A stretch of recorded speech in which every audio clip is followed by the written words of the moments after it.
Bonjour, ici le mouvement Action Chômage PABOC.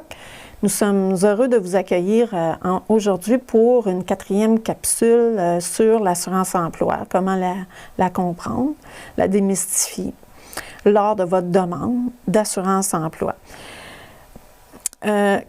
Lorsque vous allez faire votre demande, il vous faut certaines informations qui sont très importantes à avoir avec vous. Donc, si vous vous présentez au bureau d'assurance-emploi ou si vous le faites par Internet, peu importe, il vous faudra quelques papiers qui vous permettront de répondre aux questions. En fin de compte, le premier papier à avoir, c'est votre relevé d'emploi.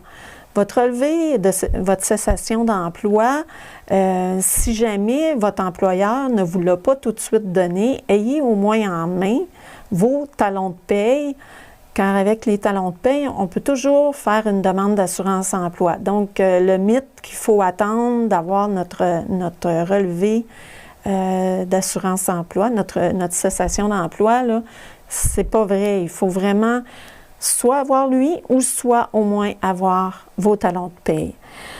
Deuxième chose, votre numéro d'assurance sociale, bien sûr, votre adresse, vos coordonnées. Il vous faudra aussi les coordonnées de votre dernier employeur. Puis, c'est important d'avoir la personne ressource et avoir le numéro de téléphone de votre ancien employeur. Et ce qui est primordial, que souvent les gens ne pensent pas à avoir, mais qui est très important, c'est la première journée travaillée et la dernière journée travaillée. Ça, c'est des informations qui sont vraiment, vraiment très importantes. Et ce qu'on vous demandera aussi, c'est la rémunération, c'est-à-dire combien vous avez de l'heure exactement.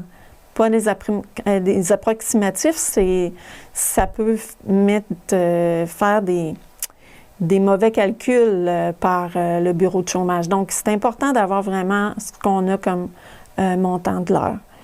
Et ça peut être aussi à l'année. Là, si on a un emploi qui est stable, puis qu'à chaque année, c'est le même montant qu'on fait dans notre année, ça peut être ça aussi. Puis la dernière chose, pour certains travailleurs, surtout pour les travailleurs saisonniers, c'est savoir vos meilleures semaines. Ça se peut qu'on vous le demande, ça se peut qu'on ne vous le demande pas, mais c'est important de l'avoir parce que si vous tenez à le fournir, même si on ne vous le demande pas, il faudra le faire parvenir au bureau d'assurance-emploi.